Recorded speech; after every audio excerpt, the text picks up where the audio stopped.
نوجوان پیدا ہوں گے تو پھر ہمیں معاشرے کے اندر بلال اور عمار، خبیب اور خباب اور مصعب بن عمیر اور عثمان بن مطعون اور انس بن نضر جیسے ایمانی جلوے ہمیں نظر آئے.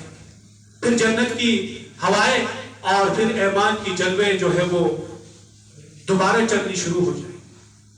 ایسے نوجوان نہیں ہے آج معاشرے کے اندر، مسلمانوں کے اندر. تو اس کی وجہ یہی ہے کہ آج ہم اپنا مقصد بھلا بیٹھے کہ ہمارے وجود کا مقصد کیا ہے، امت محمدیہ کے اندر پیدا ہونے کا مقصد کیا ہے. اس مقصد کو ہم نے پہچانا. موجودہ عالم اسلام کے اندر اور اس وقت امت محمدیہ کی بیماری یہ کوئی پریشانی یا کوئی بے اطمینانی نہیں، بلکہ حد سے زیادہ اطمینان اور سکون اور دنیا کی زندگی پر ان کا قناعت کرنا ہے اور حالات کے ساتھ ان کا مذاکرہ مصالحت کرنا، حالات کے ساتھ مصالحت. یہ موجودہ امت مسلمہ کی بیماری ہے. اس وقت امت مسلمہ کو حد سے زیادہ جو اطمینان اور سکون ہے معاشرے کے اور دنیا کی جو زندگی ہے اس پر ان کا قناعت کہ بس یہی زندگی ہے. جیسے غیر مسلموں کا جو ہے وہ اپنا عقیدہ ہے، آخرت کا ان کو یقین نہیں ہے، ایمان کامل نہیں ہے. آج کے مسلمان اور کفار میں کیا فرق؟ اور ان کا مقصد بھی دنیا کا معنی ہے، دنیا کی راحت، سکون، چین. اور آج کے مسلمان کا مقصد بھی دنیا کا معنی ہے، دنیا کی راحت اور سکون اور چین. آج معاشرے کے اندر جو عالمی فساد ہے اور انسانیت کا جو زوال ہے اور معاشرے کا جو بگاڑ ہے، اس سے اس امت کو بے چینی نہیں ہو رہی. وجہ کیا ہے کہ یہ امت صرف اپنے ذاتی مسائل اور مادی فوائد پر جو ہے وہ مطمئن ہے. حالانکہ اس امت کی پیدائش کے مقصد یہ دوسروں کے لیے کہ یہ امت دوسروں کے لیے پیدا کی گئی. کنتم خیر امت اخرجت للناس. یہ نہیں فرمایا کہ تمہیں اپنے آپ کے لیے پیدا کیا. پچھلی امتوں کا کیا تھا؟ ایمان لایا، اپنے اعمال کیے، بس ختم. کسی اور کی طرف، کسی اور کو اچھائی کی طرف بلانا نہیں تھا. دعوت کی ذمہ داری ان کی نہیں تھی، وقت کی پیغمبر کی تھی. بس ان کو جو اعمال وقت کا پیغمبر بتاتا وہ کرتے، وہ کامیاب تھے دنیا میں بھی آخرت میں. لیکن اس امت کو فرمایا کہ اخرجت للناس، تمہیں لوگوں کے لیے بھیجا گیا ہے، تمہیں فقط اپنی ذات کے لیے نہیں بھیجا گیا ہے کہ تم صرف اپنا فائدہ جو ہے وہ لے کے بیٹھو دنیا اور آخرت دونوں کے اعتبار سے، اپنے ذاتی مسائل کے اندر الجھ کر بیٹھو. چاہے عالم اسلام کے اندر، چاہے پوری دنیا کے اندر جو کچھ فساد اور بگاڑ ہے اس سے تمہارا کوئی سروکار نہیں. معاشرے کے اندر جو کچھ خرابیاں جنم لے رہی ہیں اس سے آپ کو کوئی سروکار نہیں. نہیں بھائی، اس امت کا کام اخرجت للناس، دوسروں کے لیے آپ کو بھیجا ہے کہ تم دوسروں کی فکر کرو. دوسروں کا درد غم آپ کو محسوس ہونا چاہیے. عالم اسلام کے اندر جو فساد اور بگاڑ ہے اس کا آپ کو احساس ہونا چاہیے، آپ کو بے چینی ہونی چاہیے. اس کے حل کے لیے آپ کو جو ہے وہ میدان عمل میں آنا چاہیے. یہ اس امت کا مقصد ہے، یہ اس امت کا مقصد ہے. اسی مقصد کو چھوڑنے کی وجہ سے آج ہمارا وقار، معاشرے کے اندر ہم اپنا وقار کھو بیٹھے. آج ہم اور یہود نصارہ میں کوئی فرق ہمیں نظر نہیں ہے. صرف کیا فرق ہے کہ ہم نماز پڑھ رہے ہیں، ہم نماز پڑھ رہے ہیں، ہم روزہ رکھ رہے ہیں، ہم زکوٰۃ دے رہے ہیں، ہم داڑھی رکھ رہے ہیں، ہم جو ہے وہ شلوار قمیص پہن رہے ہیں، ہم سنت کے مطابق نکاح کر رہے ہیں، ہم اپنے بچوں کا ختنہ کر رہے ہیں. بس یہ فرق ہے. اس کے علاوہ کوئی فرق مجھے بتائے اگر کوئی ہمیں بتا سکتا ہے. وہ بھی اپنے مقصد کے لیے جی رہے ہیں. کوئی سروکار نہیں ہے کہ بھائی دوسرا بندہ کیا کر رہا ہے، کس طرف جا رہا ہے، جہنم میں جا رہا ہے، جنت میں جا رہا ہے، اچھا کر رہا ہے، برا کر رہا ہے، نیکی کر رہا ہے، بدی کر رہا ہے. اور یہی ہمارا حال ہے آج. اور اسی مقصد کو بھلا بیٹھنے کی وجہ سے، اسی مقصد کو چھوڑنے کی وجہ سے آج ہم لوگ دنیا کے کچرے میں اللہ نے ہمیں پھینک دیا ہے. کچرے دان میں ہم لوگ اس وقت جی رہے ہیں، مغلوبیت کی زندگی ہم لوگ جی رہے ہیں. جب ہم اپنے مقصد کی طرف لوٹ آئیں گے نا، جب ہمیں فکر ہوگی عالم اسلام کی، پورے دنیا کی، جو کچھ دنیا کے اندر ہو رہا ہے انسانوں کے ساتھ، صرف مسلمانوں کے، انسانوں کے ساتھ، اس کی ہمیں فکر ہوگی اور اس کی اصلاح کے لیے ہم میدان عمل میں نکلیں گے، تو پھر دیکھیں کہ مسلمانوں کو غلبہ ملتا ہے نہیں ملتا، پھر مسلمانوں کا کھویا وقار دوبارہ بلند ہوتا ہے کہ نہیں ہوتا۔ تو محترم دوستوں بزرگ، اس لیے ضرورت اس امر کی ہے کہ یہ کشمکش جو ہے وہ اس مسلمان کے اندر پیدا کی ہے، جس کے لیے 1.25 لاکھ انبیاء کرام ہیں جنہوں نے اپنے دور کے اندر اس کشمکش کو پیدا کی ہر ایک شخص کے۔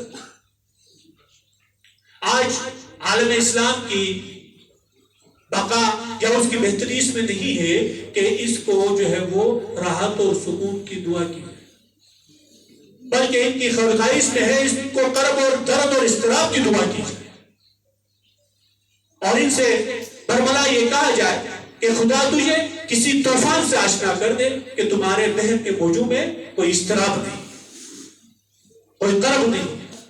آج بھلا بیٹھے ہوں، اور اس کی وجہ کیا ہے کہ شعور کا نہ ہونا، لاشعوری اس کی وجہ ہے کہ ہم اپنا شعور کھو بیٹھے۔ کسی قوم کی بربادی کا سب سے اہم ذریعہ شعور کو کھو دینا ہے، لاشعوری کی زندگی گزارنا ہے۔ آج معاشرے کے اندر مسلمان کو ایک لاشعوری کی زندگی گزارنا ہے۔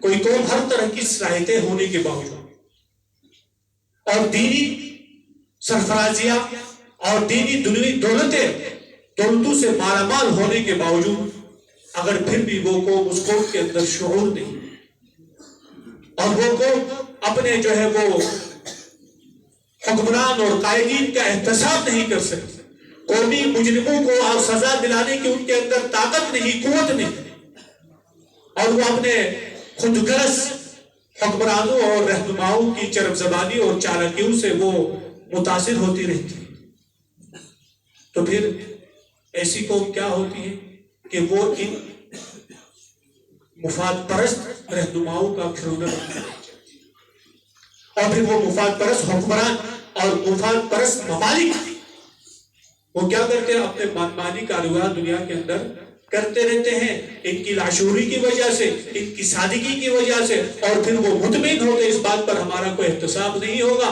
ہماری کوئی باز پرس نہیں ہے۔ تو پھر یاد رکھو ایسی قوم کا کوئی اعتماد نہیں ہوتا جن کے اندر شعور نہیں ہوتا۔ ان کے اندر شعور پیدا کرنے کی ضرورت ہے مسلمانوں کے اندر۔ اسلام ایک آفاقی مذہب ہے جس کی بنیاد وحی اور نبوت ہے، لیکن اس کے باوجود اسلام نے اپنے پیروکاروں کو ایک خاص شعور عطا فرمایا، جو شعور کے تمام اقسام میں سے سب سے وسیع اور سب سے گہرا شعور ہے۔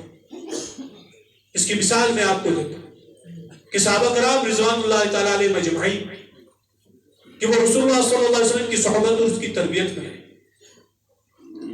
اور اس کی تربیت کے اندر وہ یہ جان چکے تھے کہ ظلم یہ ایک کبیر فعل ہے، اور مسلمانوں کو حکم یہ ہے کہ وہ کسی کے اوپر ظلم نہ کرے، چاہے اپنا ہو، بیگانہ ہو، قریب کا ہو یا بعید کا ہو، دشمن ہو یا دوست ہو، ظلم کی اجازت کسی کو نہیں۔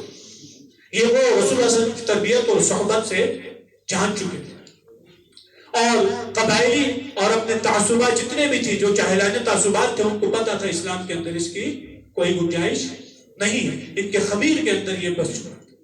لیکن اچانک ایک دن وہ رسول اللہ صلی اللہ علیہ وسلم سے یہ سنتے ہیں کہ اپنوں کی حمایت کرو چاہے ظالم ہو مظلوم۔ رسول اللہ صلی اللہ علیہ وسلم نے کیا ارشاد فرمایا؟ اپنوں کی حمایت کرو چاہے وہ ظالم ہو یا مظلوم۔ اب صحابہ کرام اگر ان کی تربیت میں کوئی کمی ہوتی، ان کے دین کے اندر کوئی انتشار ہوتا، تو وہ خاموشی کے ساتھ اس قول کو سنتے، سننے کے بعد اس کے جاہلی مفہوم پر عمل کرتے۔ جاہلی مفہوم کیا کہ اپنا بھائی ظلم کر رہا ہے تو بھی اس کا ساتھ دیتے، اپنا دوست اپنا رشتہ دار ظلم کرتا تب بھی اپنے دوست رشتہ دار کا ساتھ دیتے، وہ بھی ظلم کرتے۔ جاہلی مفہوم تو یہی ہے نا، اپنے کا ساتھ دے دو چاہے وہ ظالم ہو یا مظلوم۔ لیکن انہوں نے رسول اللہ صلی اللہ علیہ وسلم سے تربیت حاصل کی تھی، ان کو پتا تھا، ان کے اندر اسلامی شعور موجود تھا۔ حالانکہ وہ صحابہ جن کو پتا تھا کہ رسول اپنے طرف سے کوئی بات نہیں کرتے، بلکہ جو کہتے ہیں وہی ہوتی، ان کو علم تھا. اور پھر ادب کا یہ تقاضا کہ ہر کوئی بے چو چلا وہ تسلیم کرتے تھے. لیکن جب یہ بات کہی یہ ان کے عقائد اور فہم اور فکر کے ساتھ ٹکرانے لگا کہ آپ سمجھیں یہ کیسی بات. خاموش نہ رہ سکے اور پوچھنے لگے یا رسول اللہ ہم مظلوم کی حمایت تو کریں گے لیکن ظالم کی حمایت ہم کیسے کریں گے. پوچھے شعور کی وجہ سے پوچھا تو آپ علیہ السلام نے اس کی تشریح کہ ظالم کی حمایت اس طرح کرو کہ اس کو ظلم سے روکو. اس کو ظالم کا ساتھ اس طرح دے دو کہ اس کو ظلم سے روکو. یہ اپنے ظالم کا ساتھ دینا ہے کہ اس کو ظلم کرنے سے روکنا.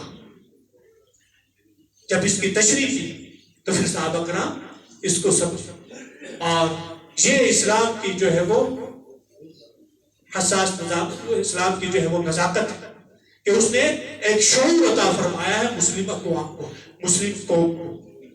آج ہم اس شعور سے لاشعوری کی زندگی گزار رہے ہیں. اپنے مقصد سے ہٹ کر ہم زندگی گزار رہے ہیں جس کی وجہ سے آج دنیا کے اندر ہم لوگ مغلوبیت اور اپنے وقار کو ہم کھو بیٹھتے ہیں. تو محترم دوستوں اور بزرگوں مقصد یہ ہے کہ ہم غور و فکر کریں.